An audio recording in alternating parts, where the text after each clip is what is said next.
আসসালামু আলাইকুম রহমতুল্লাহি ওয়া বারাকাতুহু। শুভ দুপুর। জোহরের নামাজের পরে মসজিদে বসলাম। আলহামদুলিল্লাহ জোহরের নামাজ আদায় হলো। একটু কোরআন তেলাওয়াত করার চেষ্টা করবো ইনশাআল্লাহ। কয়েকটা আয়াত বেশি নয়।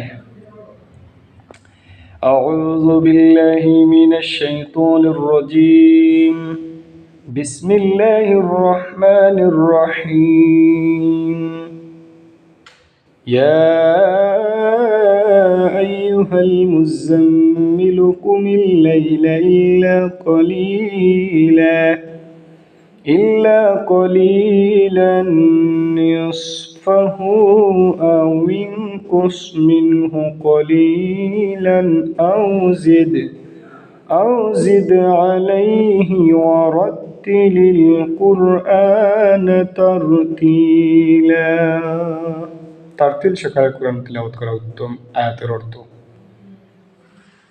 এবং সুমধুর কণ্ঠে, সুউচ্চ মধুর কণ্ঠে কোরআন তিলাওয়াত করা উত্তম।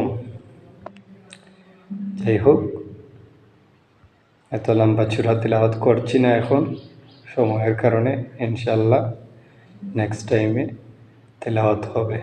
আসসালামু আলাইকুম।